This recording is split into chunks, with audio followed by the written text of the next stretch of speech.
कीर्तन में भाग लेने के लिए हम लोग मंगलाचरण करते। ओम अज्ञान तिमिरांधस्य ज्ञानांजन शलाकया चक्षुरुन्मीलितं येन तस्मै श्री गुरुवे नमः। श्री चैतन्य मनोभीष्टं स्थापितं येन भूतले स्वयं रूप कदा मह्यं ददाति स्वपदान्तिकं। वन्देऽहं श्री गुरु श्री युगपद कमलं श्री गुरु वैष्णवांच च श्री रूपम साग्र जातम सहगण रघुनाथम वितम तम सजीवम स्वाधेतम सावधूतम परिजम सहितम कृष्ण चैतन्य देवम श्री राधा कृष्ण पादान सहगण ललिता श्री विशाखा वितांत च नम ओम विष्णु पादाय कृष्ण प्रेष्ठाय भूतले श्रीमते भक्ति वेदांत स्वामिन इति नामने। नमस्ते सारस्वती देवे गौरवाणी प्रचारिणे निर्विशेषा शून्यवादी पाश्चात्य देश तारिणे वांछा कल्पतरुभ्यस्य कृपा सिन्धुभ्येव च पतितानां पावनेभ्यो वैष्णवेभ्यो नमो नमः। नमो महावदान्याय कृष्ण प्रेम प्रदायते कृष्णाय कृष्ण चैतन्य नामने गौरत्मिसे नमः। हे कृष्ण करुणा सिंधु दीन बंधु जगतपते गोपेश गोपिका कांत राधा कांत नमस्तुते।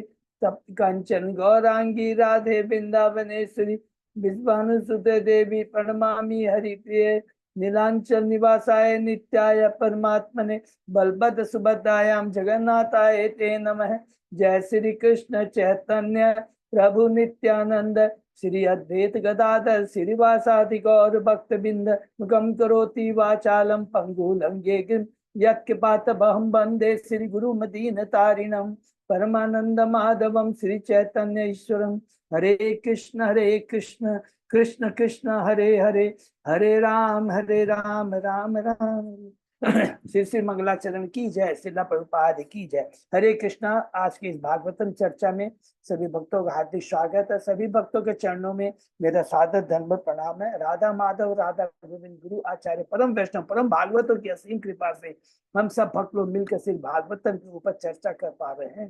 कैंटो 7 के हम लोग चौथे अध्याय में पहुंच गए हैं। ब्रह्मांड में हिरण्यकशिपु का आतंक, और उसके पहले हम लोगों ने 3 अध्याय कंप्लीट किए हैं। प्रथम अध्याय शुरू होता है, सुखदेव गोस्वामी जी से प्रश्न करते परीक्षित महाराज, क्या भगवान भी पक्षपात करते हैं? तुरंत सुखदेव गोस्वामी जी कहते हैं कि भगवान तो समदर्शी है, भगवान किसी से पक्षपात नहीं करते। गीता के 90 अध्याय में भगवान ने बहुत क्लियर 29वें श्लोक में कहा है कि मैं किसी के प्रति न तो ईर्ष्या करता हूँ न पक्षपात करता हूँ, मैं सबके प्रति समभाव रखता हूँ। और उसके इस चीज को स्थापित करने के लिए सुखदेव गोस्वामी जी परीक्षित महाराज को नारद मुनि और युधिष्ठिर के बीच में जो वार्तालाप होती है उसको बताते हैं। जब युधिष्ठिर महाराज भी चकित हो जाते हैं। यहाँ देखिए याद रखेंगे, ये सब भगवान की योग माया। हम बद्धजीवों को केवल शिक्षा देने के लिए परीक्षित महाराज तर्स करते हैं, हम बद्धजीवों को शिक्षा देने के लिए युधिष्ठिर महाराज नारद जी से प्रश्न करते हैं। अरे शिशुपाल तो भगवान से इतना ईर्ष्या करता था, इतनी गालियां देता था, उसके बाद भी उससे मुक्ति मिल गई, सायुज्य मुक्ति मिल गई। फिर नारद जी उत्तर देते हैं कि जिसमें ईर्ष्या भाव द्वैत भाव कब होता है, जब उसको 3 गुणों से प्रभावित रहता है, इवन सतोगुणी लेवल पर प्रभावित रहता है, तो मन में हमेशा द्वंद्व आएंगे ही आएंगे, कितना ही कुछ कर लीजिए, क्योंकि 3-4 त्रुटियां होती है और उन त्रुटियां और उसके ऊपर में 3 गुणों का प्रभाव, तो त्रुटियां आने से ही हमारे में द्वंद्व भाव आ जाए। अच्छा इसने गलत किया सही किया, तो नारद जी कहते हैं भगवान तो 3 गुणों से ऊपर है, इसलिए निंदा स्तुति मान अपमान का भाव ये अज्ञानता के कारण है, भौतिकता के कारण है, बद्ध जीवता के कारण है। वो बात कहते हैं उनका न तो कोई शत्रु है न कोई मित्र है। इसके बारे में बहुत सुंदर बात कहते हैं हे युधिष्ठिर, जो शिशुपाल है और जो दंत्रवक्र है वास्तव में भगवान के पार्षद है, परम भक्त है। लेकिन जब चतुष्कुमार जो वैकुंठ लोक के द्वार पर जाते हैं और उनको जब वैकुंठ में प्रवेश करने के रोका जाता है, तो वो उनको शाप देते हैं, अभिशाप देते हैं कि तुम, तो फिर तुरंत युधिष्ठिर महाराज प्रश्न करते थे कि कितना सुंदर शब्द है, अरे जो भगवान का परम भक्त होता है क्या उसको भी शाप मिलता है क्या? तब कहते हैं कि नहीं, जो भगवान का जो भक्त होता है वो वास्तव में जो पार्षद होता है भगवान की योग माया के द्वारा, अर्थात भगवान की इच्छा से इस भौतिक जगत में आता है लीला करने के लिए, भगवान की लीला में सहायता करने के लिए, हम बद्ध जीवों को ज्ञान प्रदान करने के लिए, भक्ति का ज्ञान देने के लिए कहते हैं। हम तो सब कैदी हैं, लेकिन जो क्या बोलते हैं वो कैद का खाना, उसको क्या बोलता है, जेलर। जेलर जेलर कैदी नहीं होता है, भले ही वो जेल के अंदर रहता है देर को मैं, लेकिन वो कैदी नहीं होता है। उसे वह भगवान का भक्त, जब भगवान आते हैं भौतिक जगत से प्रभावित नहीं होते हैं। फिर कहते हैं नारद जी कि चतुष कुमार जो जब बैकुंठ लोक में गए थे, उन्होंने जब अभिशाप दिया था, कहा कि तुम लोग 3 जन्मों तक इस भौतिक जगत में रहोगे और उसके बाद में पुनः तुम लोग इस भगवान के बैकुंठ लोक में आ जाओगे। और हिरण्यकशिपु ने अपने पुत्र भक्त प्रहलाद को बहुत कष्ट दिए। जैसे ये प्रश्न उठता, फिर एक प्रश्न उठता है युधिष्ठिर महाराज ने, अरे हिरण्यकशिपु तथा उनके पुत्र प्रहलाद के बीच ऐसी शत्रुता क्यों थी? नंबर 1। और दूसरा बहुत इंपॉर्टेंट पॉइंट कहते हैं कि भक्त प्रहलाद भगवान के इतने बड़े भक्त कैसे बने, जो कि असुर का पुत्र है, लेकिन उसने इतनी बड़ी भक्ति उसमें कैसे जागृत हुई। तब हम दूसरे अध्याय में प्रवेश करते हैं। नारद जी कहते हैं कि किस प्रकार एक बार जब हिरण्याक्ष जो हिरण्यकशिपु का बड़ा भाई था, उसको भगवान वराह ने उसका कल्याण किया, उद्धार किया, क्रोधित हो जाता है और वो भौतिकता में आकर करके अज्ञानता में आकर के कहता है कि भगवान माया के वशीभूत हो गए हैं और उन्होंने मेरे भाई का वध किया है। मैं अपने त्रिशूल से भगवान विष्णु का सिर धड़ से अलग कर दूंगा। और उसके बाद में असुर, सारे असुर अपने सैनिकों कहता है भौतिक जगत में जाओ, सारी तपस्या, पूरे लोक, अलग सारे लोकों में जाओ, तपस्या, यज्ञ, वैदिक ध्यान सबको नष्ट कर दो। और इधर हिरण्यकशिपु अपने माता, अपने भतीजों और अपने छोटे भाई की पत्नी को आध्यात्मिक ज्ञान देता, जो हमने पढ़ा कितना डिटेल में। उसने कहा कि आत्मा की मृत्यु नहीं होती क्योंकि वह नित्य अव्यय है। भौतिक कलम से मुक्त होने के कारण भौतिक या आध्यात्मिक जगतों में कहीं भी जा सकती है आत्मा। आत्मा तो स्वतंत्र है, या आत्मा भौतिक से पूर्णतः भिन्न है। और इस प्रसंग में वो बहुत सुंदर लीला सुनाता है। इसकी यमराज की एक बालक के रूप में आता है। किसकी कथा सता है? राजा सुयज्ञ। वो राजा सुयज्ञ कहाँ का राजा रहता है? उशीनर नामक राज्य में एक राजा है सुयज्ञ, कि किस प्रकार उसकी पत्नियां अपने पति मृत्यु के बाद विलाप करती है। और उसके बाद में यमराज कितनी सी कहानियां सुनाता है, लीला सुनाता है। यमराज बालक के रूप में उसकी तत्व को जान करके, आत्मा के तत्व के बारे में, भौतिक जगत की दुर्दशा को जान करके सारी रानियों में परिवर्तन आता है। लास्ट जो बात कहता है बहुत इंपॉर्टेंट कहता है, याद करेंगे। यमराज कहता है, ये रानियों, तुम लोग सैकड़ों वर्ष तक अपने मृत पति के लिए कोई भी कुछ कर लो, वो वापस नहीं आने वाला है। उल्टा तुम, हम बद्ध जीव जो चला गया है उसके लिए शोक कर रहे हैं, रोक कर रहे हैं, भूल जाते हैं कि अरे हम भी तो मृत्यु के निकट हैं। काल हमारे नजदीक आता जा रहा है, एक एक क्षण हमारी मृत्यु हुई है, हो रही है। अपने लिए कुछ बनाओ, अपने लिए कुछ करो, आत्मा के कल्याण के लिए कुछ करो। तीसरे अध्याय में प्रवेश करते हैं। अमर बनने की हिरण्यकशिपु की योजना। हिरण्यकशिपु इतना ज्ञान देता है, लेकिन हमने जो पढ़ा, असुर और सुर में यही फर्क होता है। असुर ज्ञान तो होता है, अपने जीवन में अप्लाई नहीं करते हैं, और वह समस्त विश्व का एक छत्र राजा बनना चाहता है, मंदार पर्वत पर चला चाहता है, दिव्य तपस्या करते हैं, सारे देवता घबरा जाते हैं, ब्रह्मा के लोक को जाते हैं और कहते हैं ब्रह्मा जी को कहते हैं, वो तो आपके पद को भी हड़पना चाहता है, आप कृपा करके कुछ कीजिए। तब नारद जी युधिष्ठिर को बताते हैं कि ब्रह्मा जी भृगु, दक्ष सभी महर्षियों को लेकर करके वहां पर, जहां पर हिरण्यकशिपु तपस्या कराता जाते हैं, ब्रह्मा ने कहा, हे कश्यप पुत्र, हे दिति पुत्र, तुम अपनी तपस्या से सिद्ध हो चुके हो, तुम मुझसे जो चाहो वर मांग लो।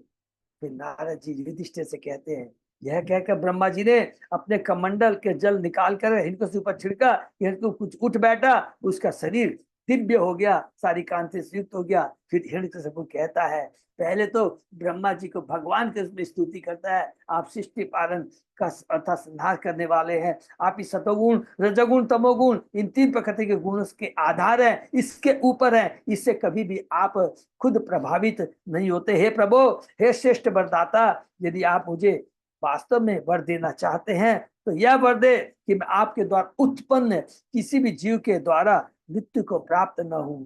मुझे वर दे, न तो घर के अंदर, न घर के बाहर, और न दिन में, न रात में, न भूमि पर, न आकाश में, न किसी हथियार से मेरी मृत्यु।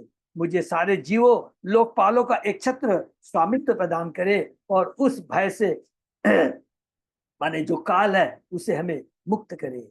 साथ ही मुझे लंबी तपस्या तथा योग तपस्या से प्राप्त होने वाली सारी योग शक्तियां प्रदान करे। इस तरह वो मांगता है। अध्याय 4 में हम लोग प्रवेश करते हैं।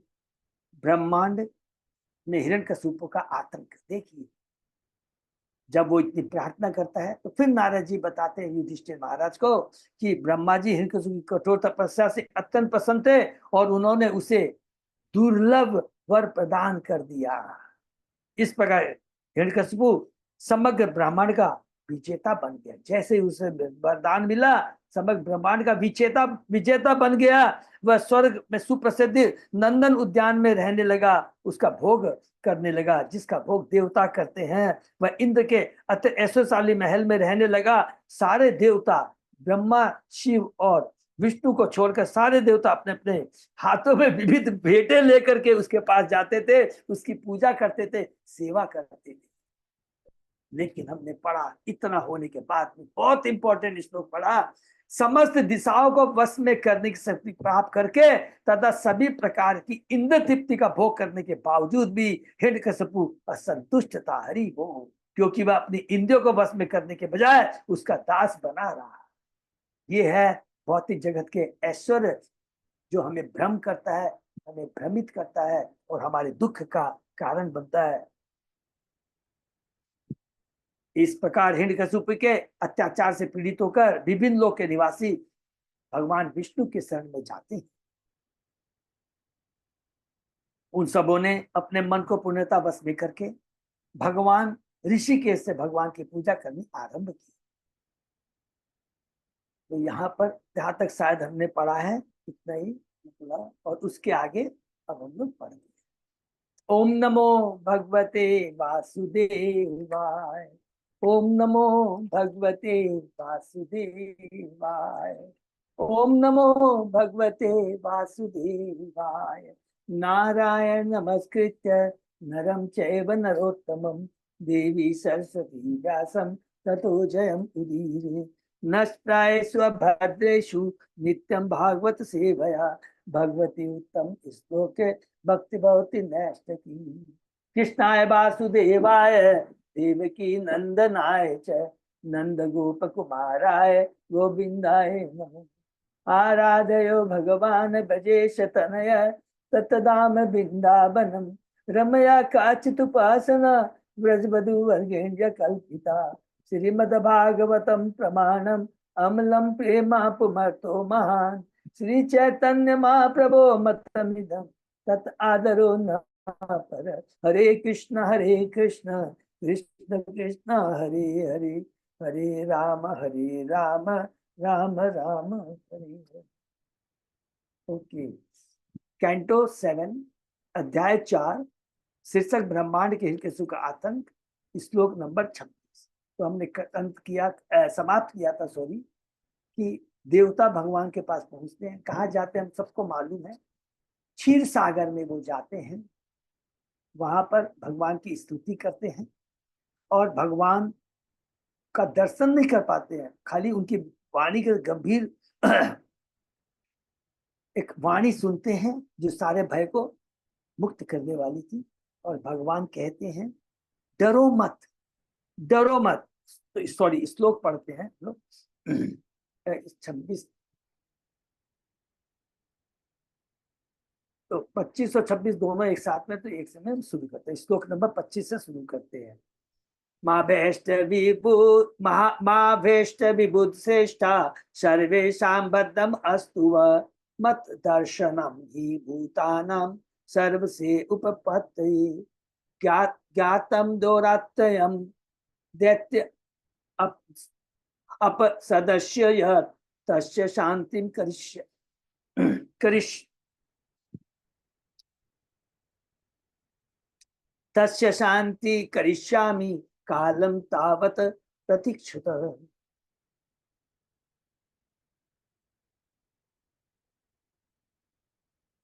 भगवान की वाणी इस प्रकार गुंजान मानो हुई, हे परम विद्वानों डरो मत, तुम सबका कल्याण हो, तुम सभी मेरे श्रवण तथा कीर्तन द्वारा एवं मेरी स्तुति से मेरे भक्त बनो, क्योंकि इन सब का उद्देश्य सभी जीवों को आशीष देना। मैं हिरण्यकशिपु के कार्यकलापों से परिचित हूँ, भगवान तो अंतर्यामी है और मैं उन्हें शीघ्र ही रोक दूंगा, तब तक तुम मेरी धैर्यपूर्वक प्रतीक्षा करो। इतना देखिए भगवान हमेशा हमेशा हमें क्या है कि सत्वगुण में जब हम रहेंगे हमारे में धैर्य की भावना आएगी, संतोष की भावना आएगी। जब तक रजोगुण में रहेंगे हम लोग हमेशा विचलित रहेंगे। तो यहाँ भगवान कहते हैं, भगवान को तो सब कुछ मालूम है, भगवान की लीला है, इसलिए भगवान कहते हैं, बहुत सुंदर बात कहते हैं, ज्ञातम एतस्य दोरात्यम दैत्य अप सदस्य जब तस्य शांतिम करिष्यामि कालम तावत। बहुत इंपॉर्टेंट श्लोक। कभी कभी लोग ईश्वर के दर्शन के लिए अत्यधिक उत्सुक रहते हैं। इस श्लोक में आगत मत दर्शनम सत्य विचार करते हुए ध्यान देना होगा कि भगवान भगवत गीता में कहते हैं मद भक्तिया मां में भी अभी जाना थी। दूसरे शब्द में भगवान को समझने या उनका दर्शन करने अथवा उनसे बातें करने की सामर्थ्य मनुष्य की भक्ति संबंधी प्रगति पर निर्भर करती है। हमारी भक्ति की प्रगति कैसे उस पर निर्भर करती है। भक्ति के 9 प्रकार के विभिन्न कार्यकलाप होते हैं, समन कीर्तन विष्णु स्मरण पाद सेवनम अर्चनम बंधन दासम शाक्य आत्मनिवेदन। चूंकि यह भक्ति कार्य श्रेष्ठ होते हैं अतएव मंदिर में अर्चा की पूजा करने, उनका दर्शन करने में, उनके गुणगान करने में कोई अंतर नहीं है। हरि बोल। निसंदेह ये सभी विधियां हैं उनके दर्शन की, क्योंकि भक्ति में किया गया प्रत्येक कार्य भगवान से प्रत्येक संपर्क का साधन होता है। भगवान की वाणी की गुण समस्त भक्तों के समझ प्रकट हुई, अतः इस वाणी को उच्चारित करने वाला व्यक्ति यद्यपि अदृश्य था तो भी वे भगवान से भेंट कर रहे थे या उनका दर्शन कर रहे थे, क्योंकि वे सभी स्तुति कर रहे थे और भगवान की वाणी विद्यमान थी। भौतिक जगत के नियमों से सर्वथा विपरीत भगवान के दर्शन करने, उनकी स्तुति करने तथा उनकी दिव्य वाणी सुनने में कोई अंतर नहीं होता। हरि बोल। माने भगवान के नाम गुण लीलाओं का समर कीर्तन करने से हाई इज इक्विवेलेंट टू भगवान का दर्शन करना। अतः शुद्ध भक्त भगवान की महिमा का गायन करके ही परम प्रसन्न रहते हैं। ऐसा महिमा गायन कीर्तन कहलाता है। कीर्तन करना और हरे कृष्ण ध्वनि का श्रवण वास्तव में भगवान का प्रत्यक्ष दर्शन होता है। हरि बोल। मनुष्य को इस स्थिति का अनुभव करना चाहिए, तभी वह भगवान के कार्यकलापों की परम प्रकृति को समझ सकेगा। बहुत इंपॉर्टेंट श्लोक है। यदा देवेषु वेदेषु गोसु विप्रेषु साधुषु धर्मे मयि च विद्वेष शैव आशु विनश्यति। जब कोई व्यक्ति भगवान के प्रतिनिधि देवताओं समस्त ज्ञान के दाता वेदों गान ब्राह्मणों वैष्णव धार्मिक सिद्धांतों तथा अंततः मुझ भगवान से ईर्षा करता है तो वह तथा उसकी सभ्यता दोनों अभिलंब नष्ट हो जाते हैं। ये बहुत इंपॉर्टेंट है ये भी कि भगवान ने जो कहा है कि वेदों के प्रति, गायों के प्रति, ब्राह्मणों के प्रति, वैष्णव के प्रति, धार्मिक सिद्धांतों के प्रति जो ईर्षा करता है तो वो क्या होता है, नष्ट हो जाता है, अर्थात उसका मनुष्य जीवन नष्ट हो जाता है। निर्वेराय प्रशांताय श्रुताय महात्मने प्रहलादाय यदा दीयेत हनिष्ये अपि वरोर्जितम। ये बहुत इंपॉर्टेंट। हरि बोल। जब हिरण्यकशिपु अपने ही पुत्र परम भक्त प्रहलाद को सताएगा जो अत्यंत शांत गंभीर तथा सत्ता रहित है तो मैं ब्रह्मा के समस्त वरों के होते हुए भी उसका तुरंत ही बद्ध कर दूंगा। देखिए भगवान अपने जो भक्त उनको किसी भी मनुष्य को वरदान देता है भगवान उसकी इज्जत करते हैं।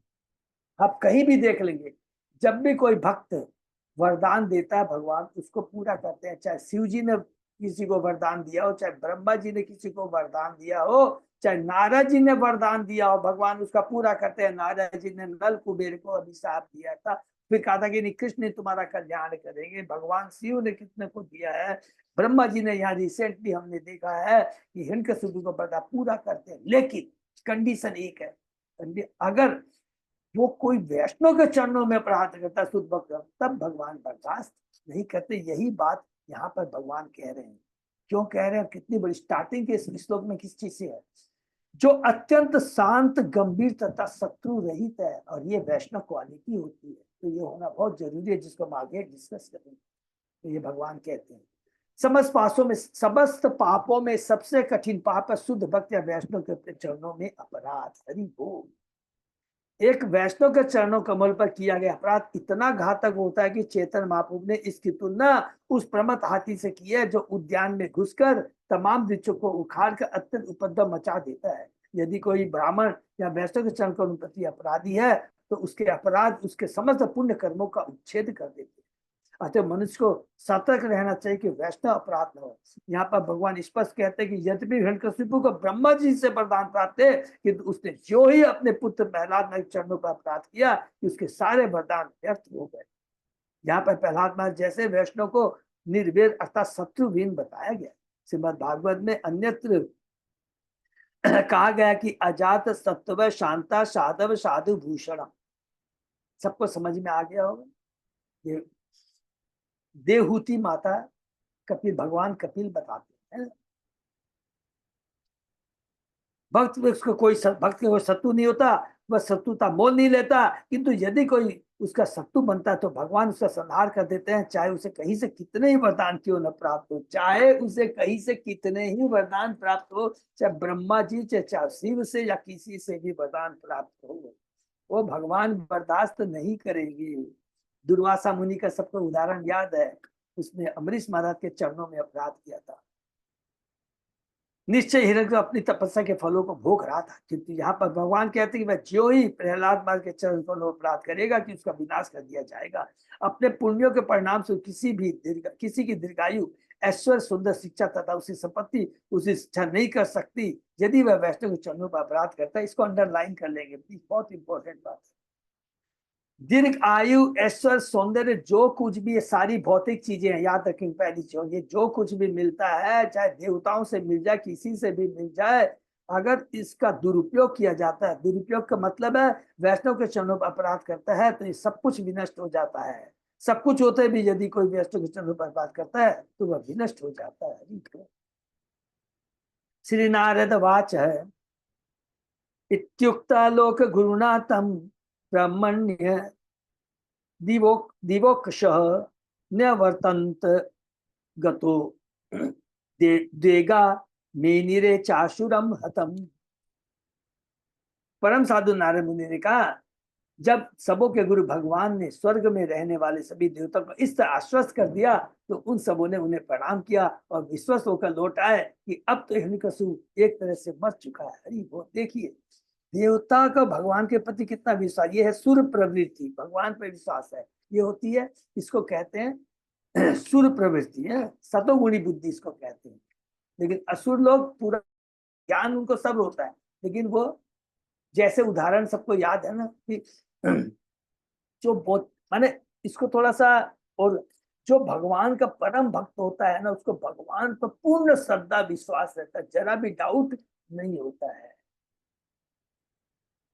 उदाहरण सबको याद आ गया वृत्तासुर का, खुद इंद्र को कहता है, अरे तेरे को विश्वास नहीं है वज्र के ऊपर, भगवान की शक्ति से बना हुआ, भगवान के परम भक्त की हड्डियों से बना हुआ है, इसे उठाओ तो मेरी मृत्यु निश्चित है। मेरी निश्चित मृत्यु का मतलब कि भगवान की जिस वज्र में कृपा छिपी हुई है, वो मेरे को टच करेगा तो मेरा कल्याण निश्चित है, मैं भगवान के धाम निश्चित जाऊं, इतना विश्वास होता है उसको। तात्पर्य वे अल्प बुद्धि लोग जो सदैव देवताओं की ही पूजा में व्यस्त रहते हैं, उन्हें यह ध्यान देना चाहिए कि जब जब देवताओं को असुर सताते हैं, तब तब वे अपनी रक्षा के लिए भगवान के पास पहुंचते हैं। हरि बोल। जब देवतागण भगवान के पास जाते हैं, तो फिर देवताओं के वे पूजक अपनी कामनाओं के लिए परमेश्वर के पास क्यों नहीं जाते। श्रीमद् भागवत में कहा गया है, काम सर्व कामो व मोक्ष काम उधार दी दिव्य भक्ति योगे न यजित पुरुषम परम। कोई कुछ चाहे या कुछ भी न चाहे अथवा भगवान से तादात्म्य चाहे, वह तभी बुद्धिमान कहलाता है जब वह दिव्य प्रेमा भक्ति द्वारा भगवान की पूजा करे, चाहे कोई कर्मी हो अथवा ज्ञानी या योगी हो। यदि वह किसी वर की पूर्ति चाहता है तो उसे भगवान के पास जाकर प्रार्थना करनी चाहिए, क्योंकि तभी उसकी पूर्ति होगी। किसी भी इच्छा पूर्ति के लिए किसी देवता के पास अलग से जाने की आवश्यकता नहीं है, क्योंकि देवताओं से जो वर प्राप्त होते हैं वो भी भगवान से ही, देवताओं के माध्यम से प्राप्त होते हैं। अल्टीमेटली देने वाले कृष्ण है, भगवान है। तस्य देत पते पुत्र चत्वार परमाद्भुता प्रहलादो अभूत महांतेषाम गुणे महत उपासक। हिरण्यकशिपु के 4 अद्भुत सुयोग पुत्र थे, जिसमें से प्रहलाद नामक पुत्र सर्वश्रेष्ठ था। निसंदेह प्रहलाद समस्त गुणों की खान थे, क्योंकि वे भगवान के अनन्य भक्त थे। कैंटो 6 में हम लोगों ने पढ़ा है। यस्यास्ति भक्ति भगवती अकंचना सर्वे गुणे तत् समासते सुधा। जिसकी कृष्ण पर अविचल भक्ति में निष्ठा है, उसमें कृष्ण तथा देवताओं के सारे गुण निरंतर प्रकट होते हैं। यहाँ पर समस्त सद्गुणों की खान प्रहलाद महाराज की प्रशंसा उनके द्वारा भगवान के पूजन के कारण की गई। अतः ऐसा हरि बोल, ये बहुत याद आ गया, ये बहुत इंपॉर्टेंट है, सबको याद आ गया ना। कैंटो 5 में 18वें अध्याय में जो अलग अलग वर्ष में हरि बोल, हरि वर्ष में जो नरसिंह भगवान की पूजा करते हैं प्रहलाद, वहां का श्लोक है ये। वहां पर समुद्र कारण प्रहलाद महाराज की प्रशंसा उनके द्वारा भगवान के पूजन के कारण की गई। ये जो इसने प्रहलाद ने की थी, किसकी पूजा? नरसिंह हरि वर्ष में। अतः ऐसा शुद्ध भक्त जो निष्काम होता है, उसमें समस्त भौतिक आध्यात्मिक सद्गुण पाए जाते हैं। यदि कोई कट्टर किंतु उदार भगवत भक्त होने के कारण अध्यात्म में बड़ा चढ़ा होता है, तो उसके शरीर में सारे सद्गुण प्रकट हो जाते हैं। हरि बोल। दूसरी ओर हरावा भक्त से कुतो महत गड़ा, यदि कोई भक्त नहीं है तो उसमें जो कुछ भी सद्गुण होते हैं वो भी व्यर्थ होते हैं, वह वेदों का निर्णय है। तो ये जस्ट याद कर लेंगे, भक्ति में प्रोग्रेस करने के लिए हमने डिस्कस भी किया था, फिर याद करेंगे क्योंकि बार बार याद कर। भक्ति में प्रोग्रेस करने के लिए 3 चीज की दरकार होती है: उपजाऊ जमीन, बीज और जल, सिंचने का जल चाहिए। सब उसी प्रकार भक्ति में गुरु से बीज मिलता है, हरिनाम का हम लोग सिंचन करते हैं, और उसके बाद में हम लोग क्या है कि उपजाऊ जमीन चाहिए। उपजाऊ जमीन का मतलब यहाँ पर क्या हुआ कि सद्गुण होना बहुत जरूरी है। सदाचार, संभाव, धैर्यशीलता, सहिष्णुता, ये सारी चीज होना बहुत जरूरी है, नहीं तो हमारा भक्ति लता बीज आगे नहीं बढ़ेगा। इसलिए यहाँ पर कहते हैं जो भक्ति करता है उसमें स्वतः ही सारे गुण आ जाते हैं। ये बहुत इंपॉर्टेंट पॉइंट है। तो कहा कि प्रभु हम तो भक्ति कर रहे, अभी भी हमारे में काम क्रोध लोभ है, कोई घबराने की बात नहीं। भक्ति की वो शक्ति है जो स्वतः ही हमारे जो है क्या बोलते हैं, जमीन अभी उपजाऊ नहीं है, कोई बात हम सिंचन भी दे रहे हैं, गुरु से बीज भी मिल रहा है, लेकिन भक्ति लता बढ़ नहीं रही है, क्योंकि जमीन थोड़ी उपजाऊ नहीं है, माने हमारे में वो सद्गुण अभी तक पूरे नहीं आए। कोई बात नहीं, परिणाम करते रहिए, अपने आप जमीन उपजाऊ होती चली जाएगी। सारे सद्गुण लिखा है यहाँ पर, क्लियर है। यदि कोई भक्त है तो उसके सद्गुण होते हैं, उसमें सारे सद्गुण प्रकट हो जाते हैं अपने आप, जो भक्ति में बड़ा चढ़ा है। क्लियर यहाँ पे लिखा, बहुत इंपॉर्टेंट श्लोक है। यस्यासि भक्ति भगवती अकिंचना सर्वे गुणे तत्समासते, अपने आप उसमें सारे सद्गुण आ जाते हैं। लेकिन यदि यदि कोई भक्ति नहीं करता है, सतोगुणी भी है, ऐसे भी लोग हमने देखा है ना, संभाव है, बड़े शांत हैं, किसी को प्रति कोई भी गलत शब्द नहीं बोलते हैं, ऊंचा शब्द नहीं बोलते हैं, लेकिन भगवान की भक्ति नहीं करते हैं, बहुत परोपकार भी करते हैं। अच्छा है, सतोगुणी लेवल है, लेकिन इसी भौतिक जगत में उनको रहना पड़ेगा। अपने सद्गुणों के कारण स्वर्ग तक जा सकता है, भगवान के बैकुंठ लोक को नहीं जा सकता है। ये बहुत इंपॉर्टेंट है। इसलिए भक्ति इज ए मस्ट, तीनों चीज होना चाहिए। ब्रह्मण्यशील संपन्न, सत्य संदो जितेंद्रिय, आत्मवत सर्वभूतानाम एक प्रियसुहत तमः, दासवत दासवत सन्नता सतना सन्नतार्य अंघ्रि, पितृवत दिनवत्सल, भातृवत सतीशे स्निग्धो गुरुषु ईश्वर भावन विद्या अर्थ रूप जन्म जन्माद्यो मान स्तंभ विवर्जित। यहाँ पर हिरण्यकशिपु के पुत्र प्रहलाद महाराज के गुणों का उल्लेख हुआ है। वे योग्य ब्राह्मण के रूप में पूर्णतः संस्कृत सचरित्र तथा परम सत्य को समझने के लिए दृढ़ संकल्प है। उन्हें अपनी इंद्रियों तथा मन पर पूर्ण संयम था। परमात्मा की भांति वे प्रत्येक जीव के प्रति दयालु थे और हर एक के श्रेष्ठ मित्र थे। वे सम्मानित व्यक्ति के साथ दास की भांति व्यवहार करते थे। गरीबों के वे पिता तुल्य थे और समान धर्माओं के प्रति वे दयालु भ्राता की तरह रहने वाले तथा अपने गुरुओं तथा पुराने गुरु भाइयों का भगवान की तरह मानने वाले थे। वे उस बनावटी गर्मान से पूरी तरह मुक्त थे जो उनकी अच्छी शिक्षा, धन, सौंदर्य व उच्च जन्म के कारण संभव था। ये वैष्णव के कतिपय गुण है। वैष्णव स्वतः ब्राह्मण होता है क्योंकि उसमें ब्राह्मण के सारे गुण पाए जाते हैं। समो दमय तपः शौचम शांति आर्जवम एवच ज्ञानम विज्ञानम आस्तिक्यम ब्रह्म कर्म स्वयं भावजम। शांति, आत्मसंयम, तपस्या, शुद्धता, सहिष्णुता, निर्व्याजता या साधुता, बुद्धि, ज्ञान तथा धार्मिकता ये गुण है जिनसे ब्राह्मण कार्य करता है। भगवद गीता के 18वें अध्याय के 42 श्लोक में सारे गुण वैष्णव के शरीर में प्रकट होते हैं और तो वह पूर्ण वैष्णव एक पूर्ण ब्राह्मण भी होता है, जैसा कि ब्राह्मण शील संपन्न शब्दों से प्रकट होता है। वैष्णव परम सत्य को समझने के लिए कृत संकल्प रहता है और परम सत्य को समझने के लिए मनुष्य में अपनी इंद्रियों तथा मन पर पूरा संयम होना चाहिए। प्रहलाद महाराज में सारे गुण। वैष्णव सदैव सबों का शुभेच्छु होता है। उदाहरणार्थ 6 गोस्वामियों का वर्णन इस प्रकार किया गया। धीरा धीर जनप्रिय, भद्र तथा अभद्र के बीच लोकप्रिय थे। वैष्णव हर एक के लिए संभाव होता है, चाहे उसकी स्थिति कुछ भी क्यों ना हो। आत्मवत, वैष्णव को परमात्मा की तरह होना चाहिए। ईश्वर सर्वभूतानां हृदयेषु तिष्ठति अर्जुन। निसंदेह परमात्मा को किसी से घृणा नहीं होती। वह एक ब्राह्मण के हृदय में भी वास करता है और एक शूकर के भी हृदय में। हरि बोल। जिस प्रकार चंद्रमा चंडाल के घर में अपनी मनोहर किरणें डालने से इनकार नहीं करता, उसे एक वैष्णव किसी के भी कल्याण के लिए कर्म से भी मुकरता नहीं। अतः वैष्णव अपने गुरु के प्रति सदैव आज्ञाकारी होता है। आर्य शब्द ज्ञान में बड़े चढ़े व्यक्ति के लिए प्रयुक्त होता है।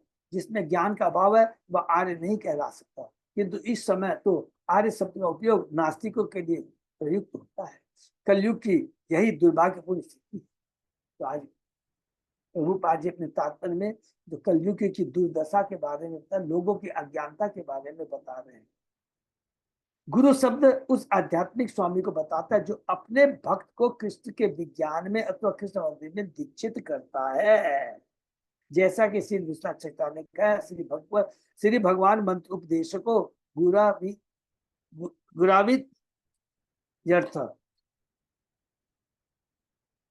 नो उद्विग्न चित्तो व्यसनेषु निष्प्रिय श्रुतेषु दृष्टेषु गुणेषु अवस्तुद्रिक दान्तेन्द्रिय प्राण शरीर धी सदा प्रशांत कामो रहितासुरो असुर। यद्यपि प्रहलाद महाराज का जन्म असुर वंश में हुआ था, किंतु वे स्वयं असुर न होकर भगवान विष्णु के परम भक्त थे। अन्य असुरों की तरह वे कभी भी वैष्णव से इच्छा नहीं करते थे। कठिन परिस्थिति आने पर भी वे कभी क्षुब्ध नहीं होते थे और वेदों में वर्णित सकाम कर्मों में प्रत्यक्ष या प्रत्यक्ष रूप से भी रुचि नहीं लेते थे। निसंदेह वह हर भौतिक वस्तु को व्यर्थ मानते थे, इसलिए वे भौतिक इच्छाओं से पूर्णतः रहित थे। वे सदैव अपनी इंद्रियों तथा प्राण पर संयम रखते थे। स्थिर बुद्धि तथा संकल्प में होने का उन्होंने सारी विषय वासनाओं का दमन कर दिया था। तो यहाँ पर देख रहे हैं हम लोग श्लोक नंबर 31 से भक्त प्रहलाद के सद्गुणों के बारे में बताया जा रहा है। इस श्लोक से पता चलता है कि कोई मनुष्य केवल जन्म के कारण योग अथवा योग नहीं होता। प्रहलाद महाराज जन्म से असुर थे, फिर भी उनमें पूर्ण ब्राह्मण के सारे गुण पाए जाते हैं। ब्राह्मण शील संपन्न, कोई भी व्यक्ति गुरु के निर्देश अंतर्गत पूर्णतः योग्य बन सकता है। प्रहलाद महाराज इसका ज्वलंत उदाहरण प्रस्तुत करता है कि किस प्रकार गुरु का चिंतन करके उनके आदेशों को शांति पर ध्यान किया जाए।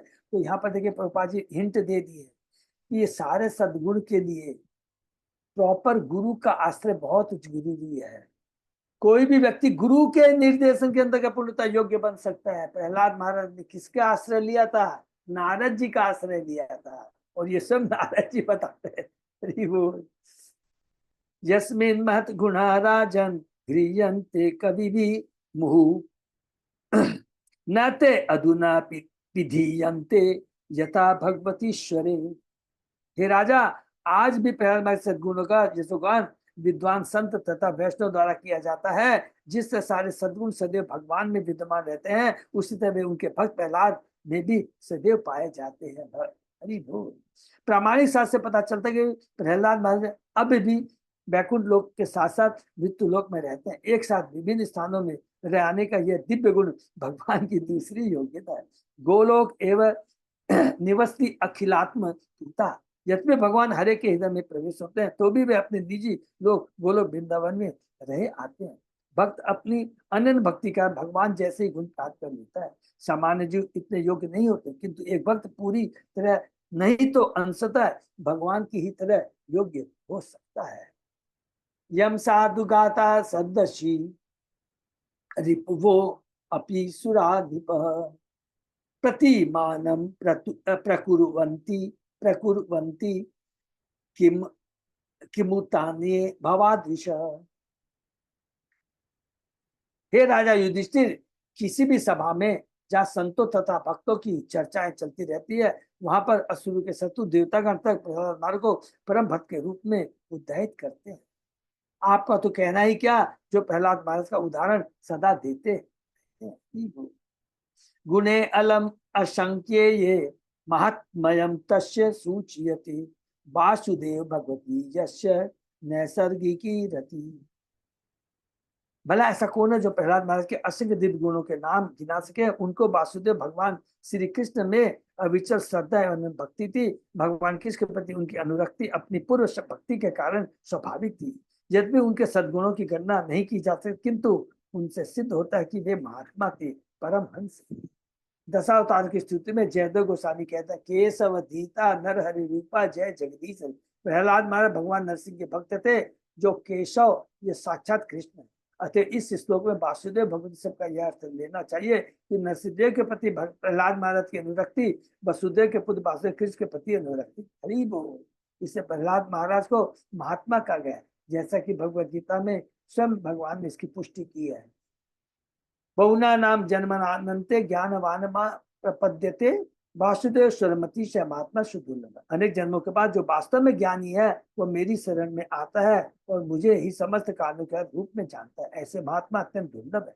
वसुदेव के पुत्र कृष्ण का महान भक्त महात्मा होता है, जिसको ढूंढ पाना अत्यंत दुर्लभ है। अगले श्लोक में कृष्ण के प्रति प्रहलाद महाराज की आसक्ति का वर्णन हुआ है। उनका हृदय सदैव कृष्ण के विचारों में पूर्ण रहता था। तो प्रहलाद महाराज कृष्ण भावना के आदर्श भक्त हैं। हरि बोल। न्यस्त किर्दन को बालो जडवत तत मनस्तया कृष्ण गृह गृहीतात्मा न वेद जगदीश दिशम। अपने बाल्यकाल के प्रारंभ से ही प्रहलाद महाराज को बालकों के खेल कूद से अरुचि थी। निसंदेह उन्होंने उन सब का परित्याग कर दिया था और कृष्ण भावना में पूर्णता लीन होकर शांत तथा जड़ बने रहते थे। चूंकि उनका मन सदैव कृष्ण भावना से प्रभावित रहता था, अतः वे यह नहीं समझ सके कि संसार किस प्रकार इंद्रिय तृप्ति के कार्यों में निमित्त रहकर आगे बढ़ता है। बोल। तात्पर्य, प्रहलाद महाराज ऐसे व्यक्ति के उज्ज्वल उदाहरण है जो कृष्ण भाव में पूर्णता निमग्न रहता है। चेतन चरित्र में कहा गया, स्थारम जंगम देखे ना देखे तारभूति सर्वत्र होय निज इष्ट देव स्मृति। ये उत्तम भक्त के लक्षण है। क्या है वो? पूर्णता कृष्ण भावनिक व्यक्ति इस जगत में स्थिर होकर भी कृष्ण के अतिरिक्त कहीं कुछ नहीं देखता। यह महाभागवत का लक्षण है। वह सर्वत्र कृष्ण ही कृष्ण देखता है, क्योंकि कृष्ण के उसमें शुद्ध प्रेम रहता है, जैसा कि ब्रह्म संहिता में पुष्टि होती है। प्रेमानंदम अचुरित भक्ति विलोचने संत सदैव ही देशी विलोक यंती यम यम श्याम सुंदर अचिंत गुण स्वरूपम गोविंदम आदि पुरुषम तमहम भजामि। मैं उन आदि गोविंद भगवान की पूजा करता हूँ जो उस भक्त द्वारा देखे जाते हैं, जिसकी आंखों में प्रेम का अंजन लगा हुआ। हरि बोल। वे भक्त के हृदय में स्थित अपने नित्य श्याम सुंदर स्वरूप में देखे जाते हैं। ऐसा दुर्लभ महात्मा पूर्णतः कृष्ण भावना भावित होता है और वो अपने हृदय में भगवान का निरंतर दर्शन करता है। कभी कभी यह कहा जाता है कि यदि व्यक्ति पर शनि, राहु अथवा केतु जैसे बुरे ग्रहों का प्रभाव होता है तो वह किसी भावी कार्य में उन्नति नहीं कर पाता। इसके ठीक विपरीत प्रहलाद महाराज कृष्ण रूपी परम ग्रह द्वारा प्रभावित है। हरि बोल। अतः वे भौतिक जगत के विषय में न तो सोच सकते थे, न कृष्ण भाव के बिना जीवित रह सकते थे। हरि बोल। वह महाभागवत का लक्षण है। जो भक्ति में आगे है, जिसने रियल में हृदय से भक्ति की है, क्या लिखा है, वो भक्ति किए बिना जीवित नहीं रह सकता एक सेकंड भी। यह महाभागवत लक्षण है। भले कोई कृष्ण का शत्रु क्यों ना हो। उदाहरण यह है कि महाभारत उसे भी कृष्ण की सेवा में संलग्न देखता है। एक अन्य मोटा उदाहरण है यह है कि पीलियाग्रस्त आंखों को सब कुछ पीला दिखता है, उसी पर महाभागवत को अपने हर व्यक्ति कृष्ण की सेवा में संलग्न प्रतीत होता है। उत्तम कोटि का भक्त है। इसका बहुत सुंदर वर्णन है कैंटो 11 के अंदर में हम लोग पाएंगे। कवि हवि जो 9 योगेंद्र है उसमें से जो हवि है वो बताता है कि 3 तरह के जो भक्त होते हैं। कैंटो 4 के दूसरे बहुत सुंदर उसमें वर्णन है कि जो उत्तम कोटि का भक्त, मध्यम कोटि का भक्त और जो कनिष्ठ भक्त होते हैं क्या क्या लक्षण है। प्रहलाद में जाने माने महाभागवत अर्थात परम भक्त है। पिछले श्लोक में बताया गया है कि उनमें नैसर्गिक अनुरक्ति थी, नैसर्गिक रति। इस श्लोक में कृष्ण के प्रति ऐसी नैसर्गिक रति के लक्षण वर्णित है। यद्यपि प्रहलाद महाराज अभी बच्चे थे किंतु उन्हें खेलने में कोई रुचि थी, नेचुरल उनमें भक्ति थी। जैसा कि श्रीमद् भागवत में कहा गया है, विरक्ति अन्यत्र च। पूर्ण कृष्ण भावनामृत का लक्षण है कि सारे भौतिक कार्यक्रम कोई रुचि नहीं लेता। एक छोटे से बालक के लिए खेल कूद छोड़ पाना असंभव है, किंतु प्रहलाद महाराज उत्कृष्ट भक्ति में स्थित रहने के कारण सदैव कृष्ण भावना की समाधि में लीन रहते थे। जिस प्रकार एक भौतिकतावादी सदैव भौतिक लाभ के विचारों में खोया रहता है, उसी तरह प्रहलाद महाराज जैसा भावक सदैव कृष्ण के विचारों में मग्न रहता है। हरि बोल। आसीन पर्यटन पर्यटन अशनो शयान प्रतिबन ब्रुवन नानु संदत एतानी गोविंद परिरंभित। प्रहलाद महाराज सदैव कृष्ण के विचारों में लीन रहते थे। इस पर भगवान द्वारा आलिंगित उन्हें यह पता भी नहीं चल पाता था कि उनकी शारीरिक आवश्यकता यथा बैठना, चलना, खाना, सोना, पीना, बोलना किस तरह स्वतः संपन्न होती थी।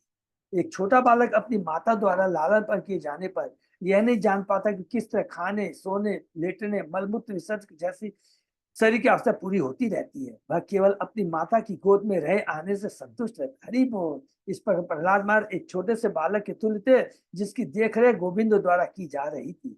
उनके शरीर के आवश्यक कार्यक्रम उनके अनजाने ही संपन्न हो रहे थे।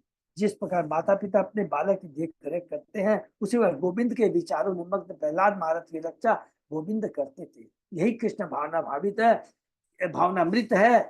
प्रहलाद महाराज कृष्ण भावनामृत की पूर्ण सिद्धि के उज्ज्वलंत उदाहरण है कि देखिए पूर्ण रूप से भगवान पर समर्पित रहना, सारी भौतिक चीज सब कुछ के लिए भगवान पर जो समर्पित रहता है, भगवान पर निर्भर रहता है, वही सबसे बड़ा निर्भय होता है। क्वचित रुदति बैकुंठ, क्वचित रुचित बैकुंठ चिंता सबल चेतन, क्वचित हसती तत् चिंता आहाद उदगायती क्वचित। कृष्ण भावनामृत में प्रगति होने से वह कभी रोता था, कभी हंसता था, कभी हर्षित होता था और कभी उच्च स्वर में गाता था। इस श्लोक से बालक से भक्त की तुलना का और भी स्पष्टीकरण होता है। यदि माता बालक को पालने पर छोड़कर कोई घरेलू कार्य करने चली जाती है तो बालक तुरंत जान लेता है कि माता दूर चली गई है, अतः वह रोने लगता है। किंतु जैसे माता लौटकर बच्चे को लाड प्यार करती है कि बच्चा हंसने लगता है और प्रफुल्लित हो उठता है। उसी प्रकार प्रहलाद महाराज कृष्ण के विचारों में सदैव मग्न रहने के कारण कभी कभी यह सोचकर वियोग का अनुभव करते कि कृष्ण कहाँ है। इसकी व्याख्या श्री चैतन्य महाप्रभु द्वारा की गई है। शून्यायितम जगत सर्व गोविंद वीरेण। जब महान भक्त अनुभव करता है कि कृष्ण चले गए हैं या अदृश्य है तो विरह में रोता है, शिक्षाष्टकम से है। और जब कभी देखता है कि कृष्ण उसकी रखवाली करने के लिए लौटा है तो वह हंसता है। जिस तरह कभी कभी बालक यह समझ कर हंसता है कि उसकी माँ उसे दुलारने आ गई है। ये लक्षण भाव कहलाते हैं। भक्ति रसा सिंधु में भक्ति इन भावों का पूर्ण वर्णन किया गया है। ये भाव पूर्ण भक्त के कार्यकलापों में दृष्टिगोचर होते रहते हैं। नदति क्वचित उत्कंठो विलज नृयति क्वचित क्वचित तत्भावना युक्त तन्मयो अनुचकार। कभी भगवान का दर्शन करके प्रहलाद महाराज पूर्ण उत्सुकता पूर्वक जोर से पुकारने लगते। कभी कभी वे प्रसन्नता बस अपनी लज्जा खो बैठते और हर्ष से नाचने लगते। कभी कभी कृष्ण के भाव में विभोर होकर वे भगवान से एकाकार होने का अनुभव करते और उनकी लीलाओं का अनुभव करते। प्रहलाद महाराज कभी यह अनुभव करते कि भगवान उनसे दूर चले गए हैं, जो वे जोर से उन्हें पुकारते तो वे जोर से उन्हें पुकारते। जब वे देखते भगवान उसके समक्ष है तो वे प्रमुदित उल्लासित होते। कभी कभी अपने आप को परम समझकर वे भगवान की लीलाओं का अनुकरण करते और भगवान से विलग होने पर वे उन्माद के लक्षण प्रकट करते। भक्त की इन भावनाओं को निर्विशेषवादी कभी भी समझ नहीं सकेंगे। इसके लिए मनुष्य को आध्यात्मिक ज्ञान के भीतर प्रवेश करना होता है। प्रथम अनुभूति निर्विशेष ब्रह्म की होती है, किंतु परमात्मा अंतर्गता भगवान के लिए और आगे जाना होता है। तब भक्त भगवान की शांत दास्य शक्य बास्य तमादु जैसे दिव्य भाव से पूजा करता है। यहाँ पर प्रहलाद महाराज की भावना बात्सल्य रस की थी। जिस प्रकार माता से दूर चले जाने पर बालक रोता है, उसी प्रकार जब प्रहलाद महाराज को लगता कि भगवान दूर है तो वे रोने लगते। पुनः प्रहलाद जैसे भक्त कभी कभी अपने को शांत कराने के लिए भगवान को माता के समान दूर से आता देखते हैं और भगवान से यह कहते सुनती कि मेरे बेटे मत रो, मैं आ रही, हरि बोल। तब भक्त अपने चारों ओर की परिस्थितियों की परवाह न करके यह सोचते नाचने लगता है कि ये रहे मेरे स्वामी आ रहे हैं। इस पर भक्त पूर्णतः हर्षित होकर कभी कभी भगवान की लीलाओं का अनुकरण करता है। जिस तरह ग्वाले जंगली जानवरों के आश्रम की नकल उतारते हैं, किंतु वह सचमुच भगवान नहीं बनता। प्रहलाद महाराज ने यहाँ पर वर्णित आध्यात्मिक आनंद की प्राप्ति आध्यात्मिक ज्ञान में उन्नति के द्वारा प्राप्त कर ली थी। ये सब देखिए दिव्य जो भगवान के भक्त होते हैं उनके दिव्य गुण के बारे में यहाँ पर प्रभुपाद जी तात्पर्य के माध्यम से भक्ति रसा सिंधु चेतन चंद्र सबके एग्जाम्पल दे के बता। ये जो अनुकरण है ये ढोंगीपना नहीं है, ये याद रखेंगे। वो सहजिया नहीं है, सहजिया लोग भी अनुकरण करते हैं, नहीं। ये भगवान का भक्त है जिसमें स्वतः ये भाव आते हैं। क्वचित उत्पुलक तुष्टिम तुषणिम आसते संस्पर्श निर्वृत अस्पंद प्रणय आनंद सलीला मिलितो इक्षण। कभी कभी भगवान के कर कमलों का स्पर्श अनुभव करके वे आध्यात्मिक रूप से प्रसन्न होते और मौन रहे आते। उनके शरीर के रोंगटे खड़े हो जाते, रोमांच हो आता और भगवान के प्रेम के कारण उनके अर्ध निमिलित नेत्रों से अश्रु ढुलकने लगते। जब भक्त को भगवान के वियोग का अनुभव होता है तो वह उन्हें देखने के लिए आतुर हो उठता है और कभी कभी जब उसे वियोग की पीड़ा सताती है तो उसके अध खुले नेत्रों से अश्रों की झड़ी लग जाती है। हरि बोल। जैसा कि श्री चैतन्य चरितामृत ने अपने शिक्षा युगायतम निमेशन चक्षुषा प्राविष्टाय चक्षुषा प्राविष्टायतम का अर्थ है भक्त के नेत्रों से आंसुओं की निरंतर झड़ी लग जाना। ये लक्षण जो शुद्ध भक्ति में आनंद में प्रकट होते हैं प्रहलाद महाराज के शरीर में प्रकट हो रहे थे। स उत्तम श्लोक पदार बिंदयो निवेशया किंचन संग लब्धया तनवन पराम निवृत्ति आत्मनो मुहु दुसंग दीनस्य मन समम व्यधात। हरि पूर्ण अनंत भक्तों की संगति के कारण प्रहलाद महाराज निरंतर भगवान के चंक्र सेवा में लगे रहते थे। जब वे पूर्ण आनंद में होते तो उनके सारे भी लक्षणों को देखकर आध्यात्मिक ज्ञान से भिन्न व्यक्ति भी शुद्ध हो जाते थे। हरि बोल। दूसरे समय प्रहलाद उन्हें दिव्य आनंद प्रदान करते थे। एक तरह से प्रहलाद महाराज ऐसी स्थिति में थे जिसमें उन्हें अपने पिता द्वारा नित्य ही सताया जाता था। ऐसी स्थिति में किसी का मन अविचल नहीं रह सकता, लेकिन चूंकि भक्ति अहेतु की अप्रहिता होती है अतः प्रहलाद महाराज कभी भी हिरण्यकशिपु की प्रताड़ना से विचलित नहीं होते थे। हरि बोल। ये है दिव्य भगवान के शुद्ध भक्तों के लक्षण।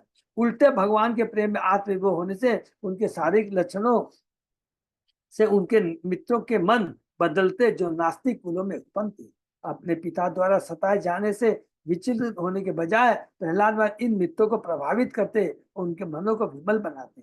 भक्त कभी भी भौतिक दशाओं से कलुषित नहीं होता, लेकिन भौतिक दशा में रहने वाले व्यक्ति शुद्ध भक्त के आचरण को देखकर आध्यात्मिक करके आने में बन जाते हैं। हरि बोल। कितना बड़ा बात का है, जो भगवान की भक्त, जो दिव्य भक्ति की जो शक्ति है, उस पर स्थान का कोई प्रभाव नहीं पड़ता। इसके उल्टे जो अभक्त होता है, अगर वो शुद्ध भक्त के संग में आता है तो वो भी क्या हो जाता है, वो आनंद का अनुभव करता है। अर्थात वो जो भौतिक वातावरण, भौतिक लक्षण उसे नहीं सताते हैं।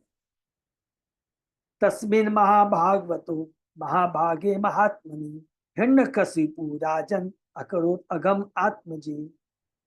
हे राजा युधिष्ठिर, उस हिरण्यकशिपु ने इस महान भाग्यशाली भक्त प्रहलाद को सताया था, यदि वह उसका निजी पुत्र था। जब अपनी कठिन तपस्या के बल पर उच्च स्थान पर होते हुए भी हिरण्यकशिपु जैसा कोई असुर किसी भक्त को तंग करने लगता है तो उसका पतन होने लगता है। इसको अंडरलाइन कर लेंगे प्लीज। कि उच्च स्थान पर होते हुए भी हिरण्यकशिपु जैसा, जो कि पूरे लोकों को छा गया था, अपने बस में कर लिया था, अगर वो भक्त को तंग करता तो उसका पतन होने लगता है और उसकी तपस्याओं के फल क्षीण होने लगते हैं। जो व्यक्ति शुद्ध भक्त को सताता है वह अपनी सारी तपस्या तर्पण कर्मों के फल को खो बैठता है। क्योंकि हिरण्यकशिपु अपने महात्मन भक्त पुत्र प्रहलाद को प्रताड़ित करने पर तुल गया था, तो उसका ऐश्वर्य क्षीण होने लगा। हरि बोल। युधिष्ठिर वाच देवऋषे एतत् इच्छामो वेदितुं तव सुब्रतः यत् आत्मजाय शुद्धाय पिता दात सदवे ही अघम। महाराज युधिष्ठिर ने कहा, हे देवर्षि, हे श्रेष्ठ आध्यात्मिक नेता, हिरण्यकशिपु ने शुद्ध तथा श्रेष्ठ संत प्रहलाद को अपना पुत्र होने पर भी किस प्रकार इतना अधिक कष्ट दिया, मैं इसे आपसे जानना चाहता हूँ। वही जो पहले दो प्रश्न थे कि उसने इतना शत्रु क्यों बन गया था और ये भक्त कैसे बन गया था। भगवान के विषय में और उनके शुद्ध भक्त के गुणों के विषय में यदि किसी को कुछ जानना हो तो उसे देवर्षि दास जैसे अधिकारी से प्रश्न करना चाहिए। ये देखिए प्रभुपाद जी कहते हैं, हरि बोल, कि नारद जी भगवान के परम भक्त है। ब्रह्मा जी से ज्ञान किसने प्राप्त किया था? नारद जी ने। अज्ञानी से दिव्य विषयों के बारे में प्रश्न नहीं करना चाहिए, जैसा इसे भागवत में कहा गया है। किसने कहा गया है? भगवान कपिल देव ने देवती माता को कहा गया, सताम प्रकृताम मम वीर संविदो भवंती हित कर्ण रसायना कथा। केवल भक्तों की संगति से भगवान तक उनके भक्तों के विषय में प्रामाणिक जानकारी प्राप्त की जा सकती है। नारद मुनि जैसे भक्त को सुब्रत कहकर संबोधित किया गया। सु का अर्थ अच्छा, व्रत करता प्रतिज्ञा। इस तरह सुब्रत शब्द ऐसे व्यक्ति का सूचित भौतिक जगत से कुछ भी लेना देना नहीं रहता, क्योंकि यह जगत सदा से बुरा रहा है, धोखा देने वाला है, हमारे बंधन का कारण रहा है। शुष्क ज्ञान से गर्वित भौतिकतावादी विज्ञान में कोई भी व्यक्ति आध्यात्मिक बात नहीं समझ सकता। जैसा कि भगवद गीता भक्त्या मामी अजानते, उसको चाहिए कि वह भक्ति द्वारा तथा भक्त से कृष्ण को समझने का प्रयास करते हुए। युधिष्ठिर महाराज बिल्कुल ठीक ही श्री नारद मुनि से प्रहलाद महाराज के विषय में और आगे जानना चाह रहे थे। तो हमें प्रश्न किससे करना चाहिए? प्रामाणिक गुरु से, प्रामाणिक आचार्य से। पुत्रान प्रतिकूलान श्वान पीतर पुत्र वत्सला उपालभन्ते शिक्षार्थम नैव अघम अपरो यथा। माता तथा पिता सदा ही अपने बच्चों के प्रति वत्सल होते। जब बच्चे आज्ञा पालक नहीं होते तो माता उन्हें किसी सत्तावश नहीं अपितु उन्हें शिक्षा देने तथा उनके भले के लिए डांटते हैं, दंड देते हैं। तो हिरण्यकशिपु ने क्यों कर अपने इतने नेक पुत्र प्रहलाद महाराज को प्रताड़ित किया, मैं यह जानने के लिए अत्यंत उत्सुक हूँ। कौन पूछ रहे हैं? युधिष्ठिर महाराज नारद जी से पूछ रहे हैं। किमुतानुवशाम साधुन तादृशान गुरुदेवताम एतत् कौतूहलम ब्रह्मन् अस्माकं विधम प्रभो पितु पुत्राय यत देशो मरणाय प्रयोजित। महाराज युधिष्ठिर ने आगे पूछा, भला एक पिता के लिए यह कैसे संभव हुआ कि वह अपने आज्ञाकारी सदाचारी तथा पिता का सम्मान करने वाले पुत्र के प्रति इतना उग्र बना? हे ब्राह्मण, हे स्वामी, मैंने कभी ऐसा विरोधाभास नहीं सुना कि कोई वत्सल पिता अपने नेक पुत्र को मार डालने के उद्देश्य से उसे दंडित करे। कृपा करके इस संबंध में मेरे संशय को दूर कीजिए। तात्पर्य, मानव समाज के इतिहास में बिरले ही कोई वत्सल पिता अपने नेक तथा भक्त पुत्र को दंडित करता पाया गया। अतः महाराज युधिष्ठिर नारद मुनि से अपने इस संशय को दूर करना चाहते थे। तो यही प्रश्न पहले भी था, हमने पढ़ा था कि युधिष्ठिर महाराज पूछते हैं कि हिरण्यकशिपु कैसे ही भगवान भक्त का प्रहलाद का शत्रु बना, और प्रहलाद कैसे इतने बड़े परम भक्त, बड़ा भक्त वो भक्त कैसे बना, माने असुर का पुत्र होते हुए इतना बड़ा भक्त बन गया। और दूसरी तरफ है कि इतना बड़ा परम जो भक्त है, पिता कैसे उसका शत्रु बन सकता है। तो इसी का पर यही प्रश्न अभी यहाँ पर पूछ रहे हैं युधिष्ठिर महाराज, जिसका उत्तर हमें अगले अध्याय में मिलेगा। हरे कृष्णा। तो आज हमने जो अध्याय पढ़ा उसके अंदर में सबसे इम्पोर्टेंट चीज है कि हम जब भक्ति करते हैं तो भक्ति करते करते हुए भी देखिए कुछ छिपाना नहीं है, हमारे में अवगुण है। तो ये अवगुण क्या, अनउपजाऊ जमीन के समान है। हम भक्ति कर रहे हैं, हमने बीज भी लिया, गुरु से दीक्षा भी ली, रूपी बीज भी लिया। हम रोज 16 जब माला करते हैं, हरिनाम का श्रवण कीर्तन करते हैं, अर्थात जल सिंचन भी करते हैं। लेकिन अगर हमारे में अभी भी थोड़ा सा ईर्ष्या है, संभाव नहीं है, शांत नहीं है, करुणा नहीं है, दया नहीं है, सहनशीलता नहीं है, तो याद रखेंगे घबराना नहीं है, इसका कोई दूसरा उपाय नहीं है। हरि नाम की भक्ति, हरि नाम का जप करते करते, शुद्ध भक्तों का संग करते करते स्वतः ही ये सारे गुण अपने आप आ जाएंगे। यस्यासि भक्ति भगवती अकंचना, अपने आप जिसकी भक्ति होती है स्वतः उसमें सारे सद्गुण अपने आप आ जाएंगे, और कोई दूसरा उपाय नहीं। ये सबसे इंपॉर्टेंट चीज बताया जो कि प्रहलाद महाराज ने। हरे कृष्णा। पर विराम। ठीक है, बहुत बहुत धन्यवाद सब भक्तों को। यदि किसी कोई का प्रश्न तो पूछेंगे, नहीं तो एक तो सबको मालूम है आज का थोड़ा सा एक तो इम्पोर्टेंट। हरि बोल। तो अभी आज सबको मैसेज मैं कल दिया था, पहले भी मैसेज गया था। आज हमारे प्रीचर्स लोगों की मीटिंग, माने लीडर्स लोग की मीटिंग है 10:30 बजे। लिंक, जूम लिंक भेज दिया गया है। तो सभी लीडरों से प्रार्थना है, लेकिन सॉरी मैं थोड़ा बोलना चाह रहा हूँ कि पता नहीं मेरे को सब लीडरों ने अपने अपने ग्रुप से जो कि एनुअल कन्वेंशन में जाना चाहते हैं तो लिस्ट तैयार कर दी है कि नहीं, क्योंकि वो लगेगा। तो भले ही आधा घंटा के लिए प्लीज आए, लेकिन जरूरी है। जब तक लिस्ट नहीं मिलेगी तो किसको कैसे क्वालिटी के रूम, कितने रूम लगेंगे, कैसे व्यवस्था होगी, ये बहुत इंपॉर्टेंट है। तो क्या है, पालक पार्थ प्रभु हमारे अभी सीडीसी के चेयरमैन है, उन्होंने तो फट से दे दिया कि हमारे ग्रुप से 600 लोग जाएंगे, 400 500 520 लोग जाएंगे, दूसरी कैटेगरी के इतने हैं। तो अभी भी हमारे पास में 2 घंटा या समझ लीजिए 1.5 घंटे का समय है। प्लीज प्लीज प्लीज आप तो जूम लिंक को जरूर ज्वाइन कीजिए, और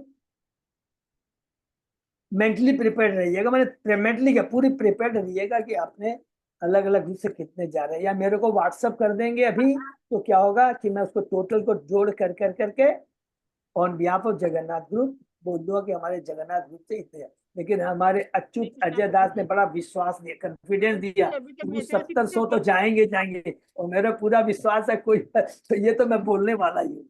100% प्रभु जी सब तैयार है जाने। हाँ, जाएंगे। और मैं ये भी बोलने पा रहा हूँ कोई भी जैसा रूम मिल जाए हमारे वक्त तैयार है जाने के एडजस्ट लिए। कर लेंगे। तो हमको कोई कैटेगरी के वो नहीं है, हमारी खाली इतने संख्या लोग जाएंगे। हरे कृष्णा। ठीक है ना, तो सब भक्त लोग जरूर ज्वाइन करेंगे, लीडर्स लोग ज्वाइन करेंगे। ठीक है ना, जी, आज तो लिस्ट में नाम नहीं दे पाएंगे कितने दिन जाएंगे, 1-2 दिन में दे देंगे। कोई बात नहीं, आप खाली ज्वाइन कीजिएगा। सुनिए, आप सबके बिहाफ में मैं बोल रहा हूँ, मैंने अच्युत अजय दास प्रभु ने तो प्रॉब्लम सोल्व कर दिया, बोला प्रभु सीधा बोल जहाँ दीजिए, जाएंगे तो सही प्रभु जी सब। 100 लोग बोल दीजिए। बाकी मायापुर में कोई चिंता नहीं है, कम बेसी होगा तो रूम एडजस्ट हो जाएंगे। ऑलरेडी मैं पार्थो प्रभु को बोल चुका कि गीतावन में हमारे कुछ रूम रिजर्व कर दीजिए, किसी को डिस्क्लोज मत कीजिएगा। हरे कृष्णा। ठीक है। यहाँ पर तो अपने भक्ति कुटीर भवन में और वहाँ दोनों में मिलेंगे। और भक्ति कुटीर में चूंकि अभी बरसात सीजन में प्रॉब्लम रहती है, उस टाइम में कोई प्रॉब्लम नहीं रहेगी, बहुत अच्छा वातावरण रहता है, रूम बहुत अच्छे हैं, सारी फैसिलिटी है, तब तक वो फैसिलिटी बढ़ जाएंगी। ठीक है, हरे कृष्णा। विराम। हरे कृष्ण। क्योंकि मेरे ग्रुप में तो 16 के करीब नाम आए हैं पर 16 है ना, अभी हरि तक। बोल। हाँ हरे तो हो कृष्ण। जाएंगे। हमारे अजय प्रभु के यहाँ 20-25 है जगह, यहाँ अपने DL 77 से करीब 10 लोग हैं, ऐसा 8-10 हो जाएंगे। फिर उसके बाद में हमारे नेचुरल सिटी से है, फिर अर्चना माता जी के यहाँ से है, केसी पंडित प्रभु के यहाँ से, क्लब टाउन से है, तो हो जाएंगे। हाँ सर, BL 90। अच्छा माता जी, आपने 16 जो बताया BL 95 के जोड़ के बोला है क्या? नहीं नहीं, हाँ तो उनसे भी एक बार बात कर लीजिए, हाँ आप लोग, हाँ? करके फिर हम प्रभु लोग मेरे पास सब ओल्ड लेडीज लोग हैं, फिर ये सब हैं? ओल्ड, मेरे ग्रुप में सब ओल्ड लेडीज है, इसलिए मेरे को रूम बहुत दूर है। इन लोगों को रूम थोड़ा पास में दीजिएगा ताकि इन लोगों को कम्यूनिकेट करने में ठीक है दिक्कत ना माता हो। जी, गीता भवन में इनको मिल जाएगा, डोंट वरी। ठीक है ना? थैंक प्रभु जी, ओके। हरे कृष्ण प्रभु जी, हाँ साधु हाँ, इंद्राणी माता जी, कुटिया जो है ना, उसमें कितने जन रह सकते हैं? भक्ति कुटीर में कुटीर दिया ना, कुटीर भी दिया। थोड़ा मेरे को समझना पड़ेगा, यहाँ पर मैंने कुटीर का मतलब क्या है, इसलिए मैं बिना समझे ना बोल नहीं पाऊंगा। वो शायद मेरे को लग रहा है कुटीर ये गौशाला के साइड में वो सब है प्रभु जी। वो भी हो सकता है प्रभु, डॉर्मेंट्री भी हो सकता है, क्योंकि हमें 300 उसी रुपया। टाइप से ही है कुटीर में हाँ बिल्कुल। डॉर्मेंट्री टाइप का है वो है, डॉर्मेंट्री टाइप का है। ठीक है ना? वो कॉमन क्या कि कॉमन रहेगा वो, कॉमन हाँ कॉमन रहेगा, कॉमन बात तो डॉर्मेट्री का एक एक डॉर्मेट्री में साइज के हिसाब से, जैसे प्रभु ने कहा कि 15 लोग, 20 लोग, 12 लोग, 13 लोग इस तरह रह सकते हैं, तो वो प्रभु जी, डॉर्मेट्री के लिए। एक साथ 8-9 जन अगर होगा तो हम लोगों का ऐसे होने से अच्छा है, होगा डॉर्मेटरी होने से। अच्छा डॉर्मेट्री चाहिएगा क्या? ठीक है। हाँ, 8-9 जन हो सकते हैं हम मेरे हाँ पास। हाँ तो आप ठीक है, मैं उसको नोट कर लेता हूँ। ठीक है ना? तो वो आप आज डिस्कस कर लेंगे थोड़ा। हाँ आप संतोष माता जी को या अजय प्रताप को लिखवा दें। ठीक है ना? तो मैं नोट कर हरे लूँगा, तो मैं। कृष्ण प्रभु जी, हाँ हरे कृष्णा माता जी। ये क्या प्रोग्राम भक्ति कुटीर में होगा? नहीं नहीं नहीं, ये प्रोग्राम बहुत अच्छा आपने प्रश्न किया। 99.9% ये नाम हट के उसमें होगा, हॉल में होगा माता ओके, ठीक जी, है प्रभु जी। नाम हट के हॉल में होगा माता जी है। और हमने वो विनय गोविंद को रिक्वेस्ट किया था, बुक भी कर दिया है, तो नाम हट के हॉल में होगा। और लोग भक्त चूंकि 1400-1500 रहेंगे, तो सब स्कैटर्ड रहेंगे, जितने भी वहाँ भवन मिलेंगे सब जगह लोग स्कैटर्ड रहेंगे। ठीक है ना? तो आप भी सब लोग अपना अपना दे देंगे। ठीक है ना? सुवर्णा साप्रिय माता जी सब हैं, सब लोग नोट करके खाली मेरे को व्हाट्सएप कर देंगे, जगह या इस सॉरी जगन्नाथ कोर कमेटी में डाल देंगे। ठीक है ना? हरे कृष्णा। तो हम लोग सब लोग मिल रहे हैं, ज्वाइन कर रहे हैं 10:30 बजे, सारे लीडर। ठीक है? हरे कृष्णा, यही पे विराम देते हैं। हरे कृष्ण। कई भक्त लोग को धन्यवाद, किसी से नहीं विराम देते हैं, फिर सोमवार से 7 दिन।